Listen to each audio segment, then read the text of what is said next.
What are you so dressed up for? What am I dressed up for? Can you guess? It's our 2021 year-end review. I'm so excited.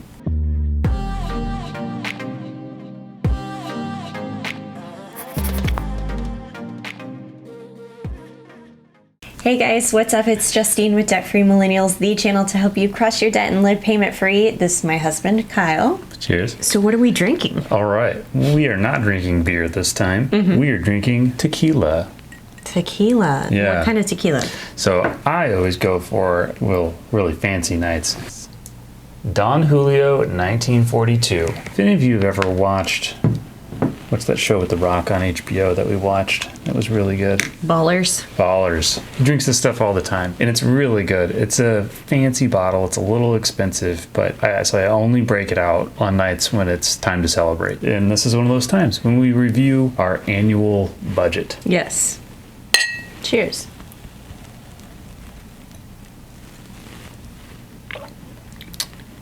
Man, Whew. it's just so good. It's funny that he drinks 1942 in the show because in reality he has his own tequila label now, Terramana, which is fabulous, by the way, and a fraction of the cost of 1942. Yeah. Okay. So with that said, Well, why do we go over our annual budget? Why do we wrap it all up like this?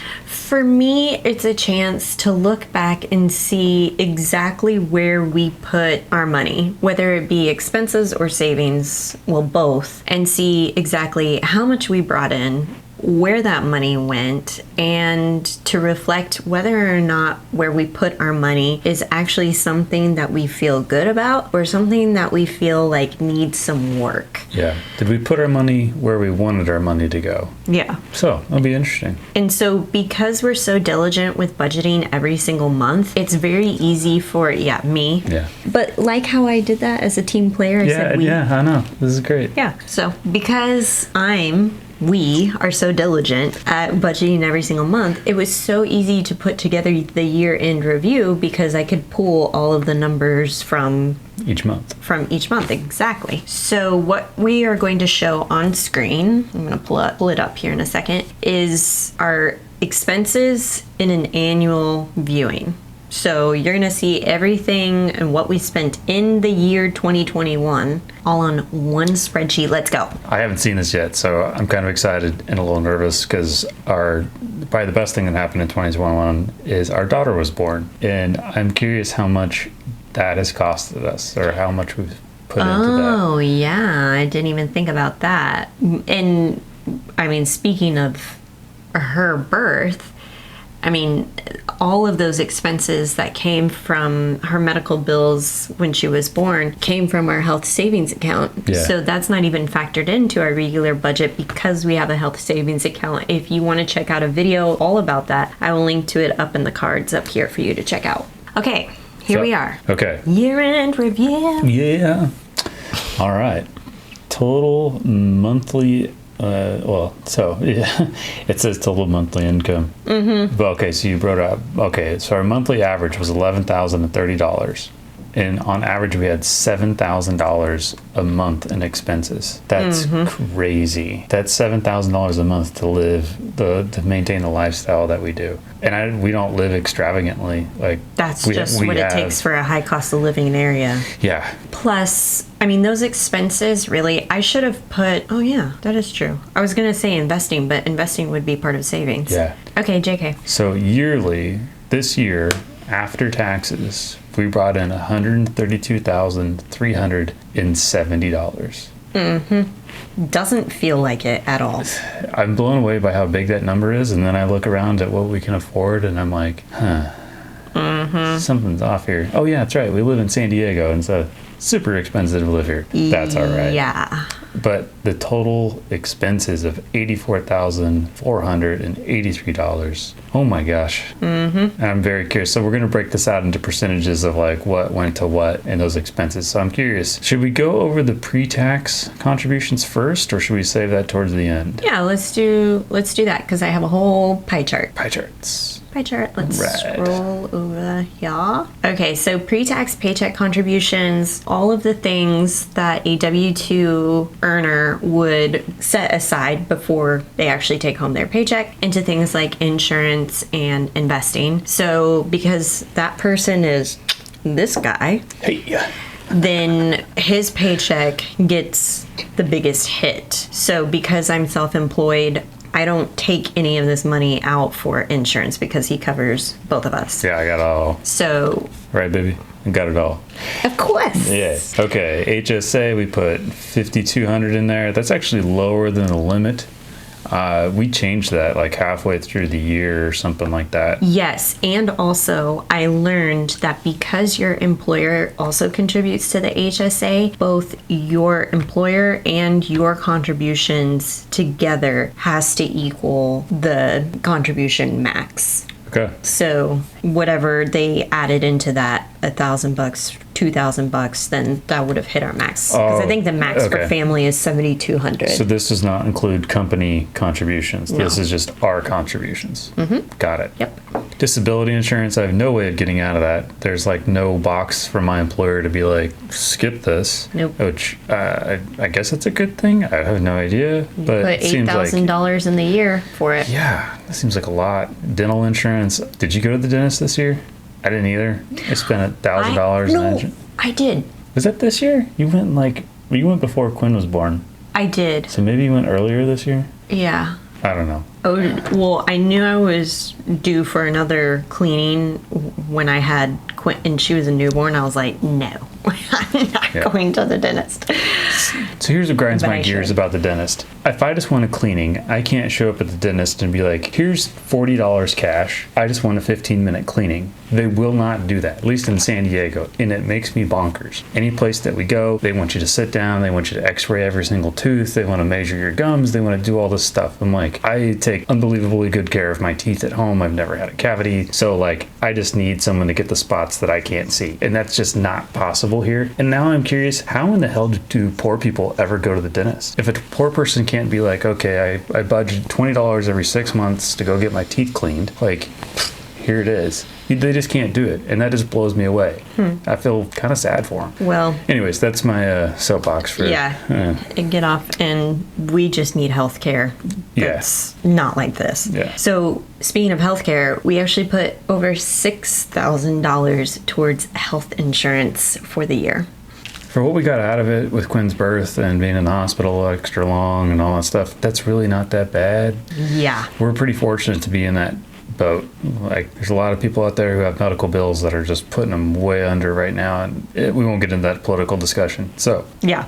Okay, so tell us about I'm skipping over life insurance. I mean, that's pretty self-explanatory. We have policies for both you and I. mine's way bigger than yours, and Yeah. we need to fix that. But okay, but I'm added on it. Yeah. Okay, retirement. You contributed almost $26,000 in the year for retirement. How is that possible? That must include employer contributions. That must include the match. Nope. Does this include the pension? Yes. And okay, yeah. So the pension isn't included in that limit. Okay. Yeah, I have to pay into the pension program with our company. That's like, there's no option to opt out of that either. And so the contributions to like a retirement account and to a pension. So I'm one of the few people who actually works for a company that has both a retirement program and a pension program. And we get both when we retire, supposedly. We'll see.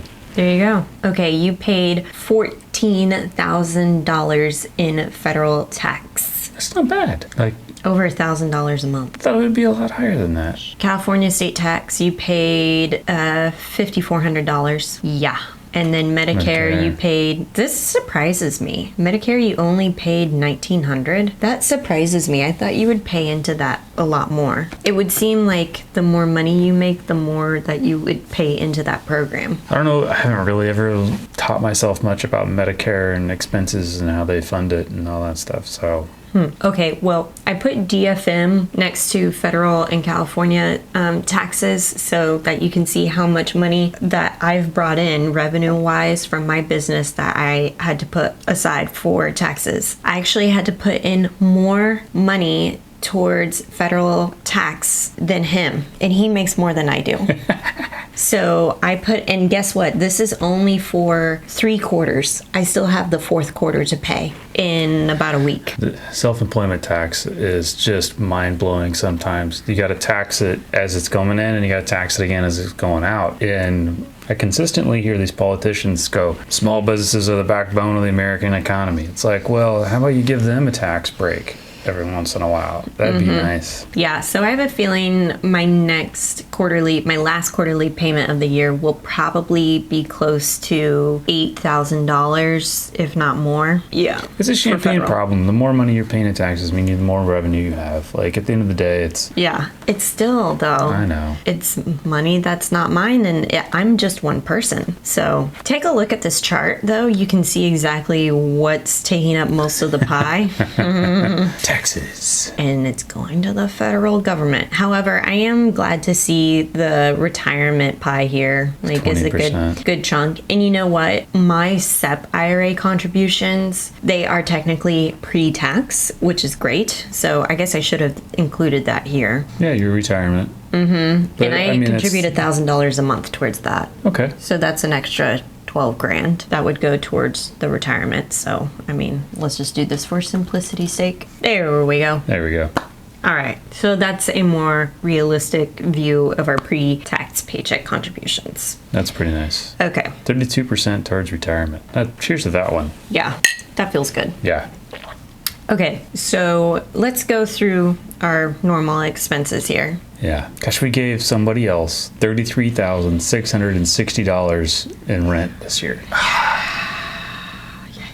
That one stings. But you know what? This is 25% of our take home. So the rule is your rent should be between what, 20? It should, well, depend. Okay, so they say 20% should be mortgage or rent or less. Yeah. Realistically, if you live in a high cost of living area and you're it could be upwards of 35%. Average person, yeah, it's this kind of the way it's going. In some places, it's even worse. Everyone's like, well, why don't you move? It's like, well, because, Podungville, USA doesn't have the job that I'm trained to do. So anyways, that's another soapbox that I will step off of. Yeah, get off your soapboxes. I know. Get off your soapboxes. It's one of them days where I gotta solve the world's problems. Yeah. Okay, so 25% went towards rent. Makes sense. We need a place to live, clearly. And we do love our building and we love our place. Yeah. So, boom. The next stuff, cell phone, internet, 1%. Cool. Electricity was 5%. I feel like this has gone up from last year. Yeah. So I don't know if that's because having a baby and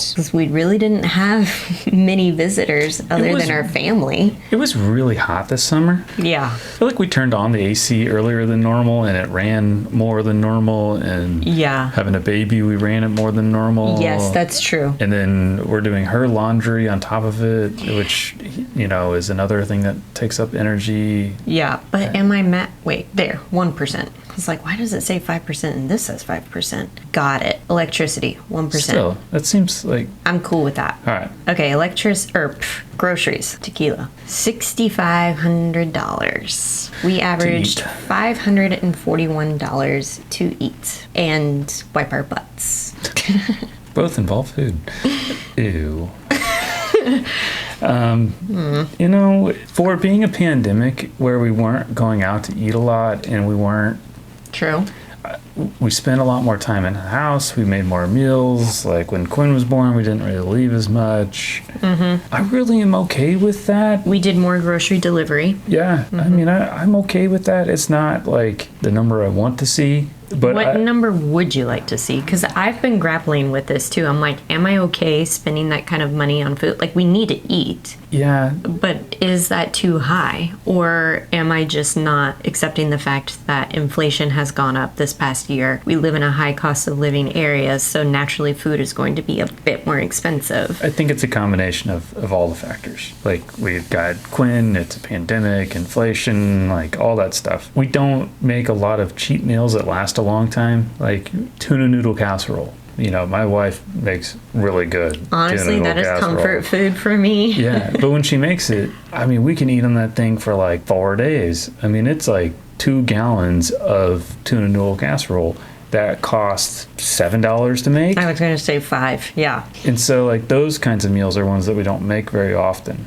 So if we wanted to get it down, we could do more meals like that. But tuna noodle casserole isn't like what the health experts are recommending for you to eat. Yeah, we definitely, as we became debt free and made more money, we've definitely bought healthier food options. Yeah, we don't doing the rice and beans for dinner type mentality. And so Or rice and pasta. yeah.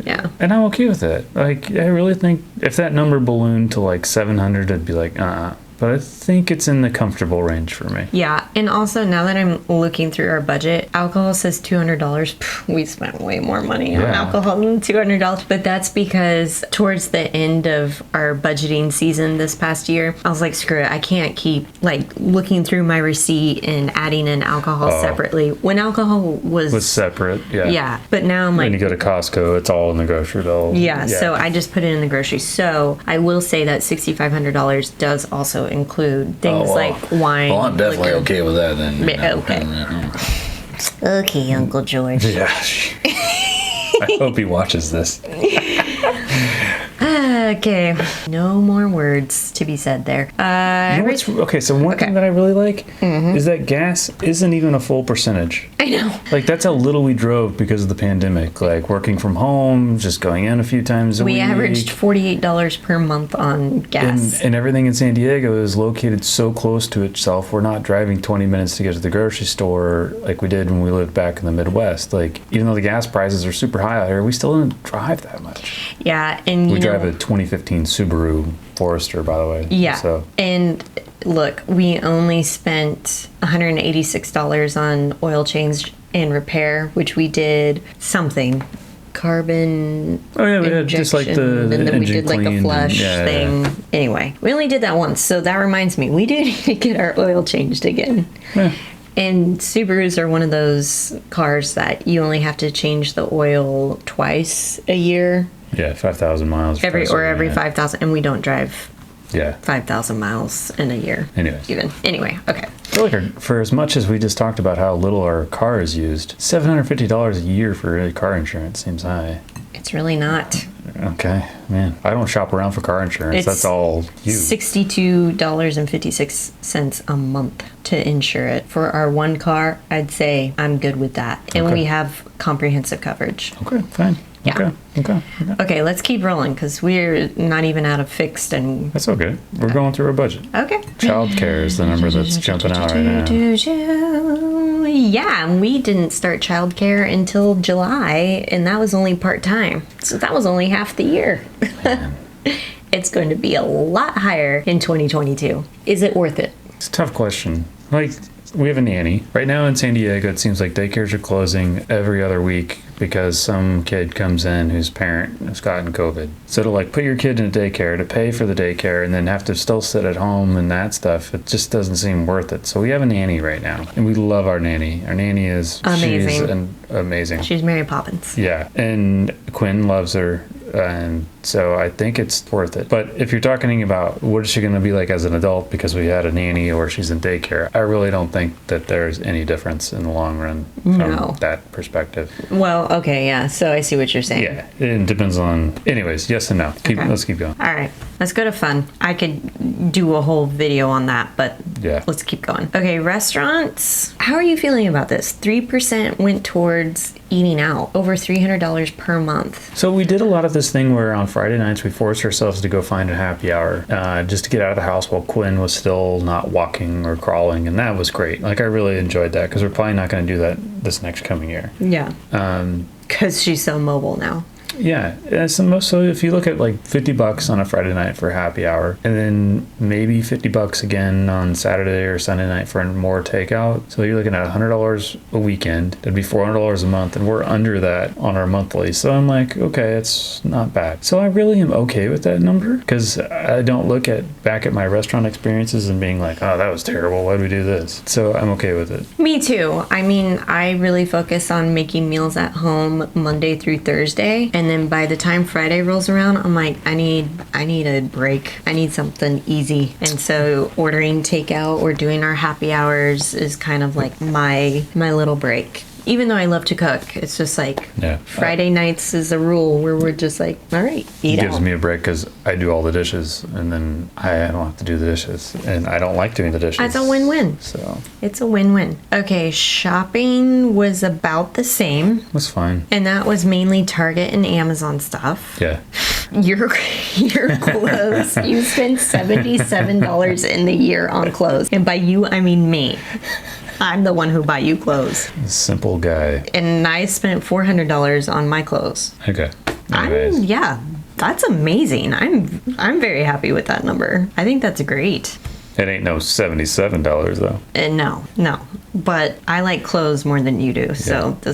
this is amazing. $280 on haircuts. Okay. Yeah. Gifts, birthdays, Christmas, everything in between. $2,300. So what is our sinking? So how much I'm curious. We set aside how much money per month for gifts, and how did that compare to what it actually came out? Like if we set aside $200 a month for gifts, Yeah. and we averaged 194, like boom, that's spot on. Like that's great sinking fund budgeting right there. But I'm curious, like if we went back and looked at what our monthly budget is for those, what do we set aside? I don't know. That would take me an additional like 15 minutes to investigate, but Yeah. I'm Anyways. hoping. I mean, we always came out ahead. Yeah. Minus like 1 month. October, we were over budget, but that was from the sinking funds. So yeah. That's what I'm talking about. Yeah. Okay. Fund money, $1,700. Okay. Fine with that. Good. Memberships, good. Therapy, $32.50. I'm completely okay with that number. Yeah. If you don't have a therapist, get one. It's awesome. I think this tequila is really hitting me now. Oh gosh. Okay, miscellaneous, which was like prescription meds. I'm not worried about this. Yeah. Keep going. Anything else? Okay, let's go to future because this is the fun stuff. Down payment, we put over $8,000 towards the down payment. Honestly, that's kind of disappointing. I wish it was higher. We had a baby though. It's got to be way higher than that. We put at least $1,000 a month towards the down payment, didn't we? Well, yes, but I don't think every month. Yeah, it was $750. Oh, maybe it is higher. $750 every month. 47. We put 1,000 in that. Math error. Yeah, let me see here. Spreadsheet error. Did you miss a month? This should be 40. There we go. Yeah, that's closer. That's it. Okay. Because it's $750 most of the year, and then towards the end we did $1,000. I think next year I'd like to see us try to do 1,000 a month. Done. I mean, it's already rolling at $1,000 a month now. Well. Now that I changed it. I love goals that are that easy to accomplish. Vacation fund, we hardly put anything into because we were not traveling. And when we were traveling, we were using travel credits from 2020 that we had to cancel because of the pandemic. Yeah. So baby fund, we spent $2,000. That was mainly formula, the SNU rental, and then kind of any extra supplies that we needed. Let's see, what else? Outside investing was $4,000. That's a good chunk. I mean, I feel like we've made money on that, so I'm okay with that. Yeah, I wish it was higher, but Oh, I mean, I always... say no more. Yeah. But also, look, we were contributing to the Jeep in the very beginning of the year, and then we fully funded it. So that freed up money. Okay. Quinn's 529 plan, $3,700. And then Treat Yourself, we spent $700. So I know this says 90% and it's supposed to add up to 100, but I think that extra 10%, doesn't that come from the net? Because that's leftover money? Yeah? Does that Because mean that's this money is- unassigned? Yeah, but that money, that leftover money, I guess I didn't think about it this way because $25.97 was left over in the October budget, and we said that would go towards a real estate venture. But that money I should have added another line item here that said, Like investments left over. Okay, yeah, that makes sense. That would be where that is probably left over. We Okay. can figure that out afterwards. okay, so Well, here, we can do quick math in our head. Go back. Okay. Okay, so the grand total at the bottom is 93.8. Okay, so 93.8 plus 21 is 110, right? So it's not quite. oh yeah, I see what you're saying. Yeah. So it's going to cover, it'll cover the bases. Yeah, that's good enough. So, Good enough for a wildcat. All right. All right. Okay, so I just put together a pie chart here just to show you where the bulk of our income went. Obviously, rent was the biggest thing. And then childcare started creeping on in, and I have a feeling this piece of the pie is going to get a lot bigger next year, followed by groceries. So if childcare is growing, what is shrinking? This future area is shrinking because we will have less money to contribute towards, well, we won't have any money that we're contributing towards a second car. Down payment will stay the same. Vacation will stay the same. Baby fund is pretty much, we don't need that anymore because she's just rolling into our overall expenses now. Yeah, that probably worries me. I do want to start to look at that a little bit more heavily because I just feel like that's a huge expense that we need to make up.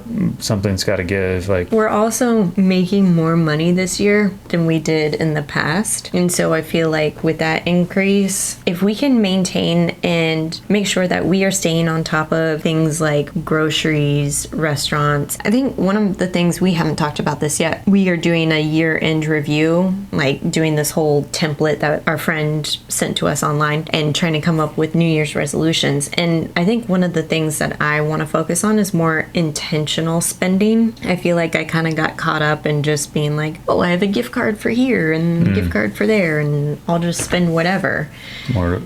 Intentional spending is good. So I want to be more intentional. That doesn't mean I'm going to be cheap. It just means don't buy something just because it's a deal or because you think you need it. Like, buy it because you want to have fun or it's something that you truly love that's going to bring joy, whatever. Okay, that's all I got to say about that. Okay. Well, I know that you can, the best way to help yourself out is to look at the big things on your pie chart and say, how can I reduce this part of the pie chart? So in general, anything that's over 20% of your pie chart, you can look at and go, how can I get this down? Federal taxes, you can't get down. As far as expenses, you're not going to ever change that. But like our rent is a huge portion. It's 42% of this second pie chart. Like, that's a crazy number. Childcare, that's something that we could try to get down, maybe. I don't know what to do about the pandemic in that situation. But if impacting those parts of the pie chart will have a bigger impact than if we go, let's try to get our cell phone bill down. Like, I read some comments on one of the videos that was like, this person stopped buying tissues to blow their nose, and now they just use toilet paper to blow their nose. And I'm like, okay, that's like the cost of one beer at a bar. Like, a box of tissues is such a minuscule cost that you're focused on the wrong thing. Like, you can buy tissues. Look at how much you're spending on something else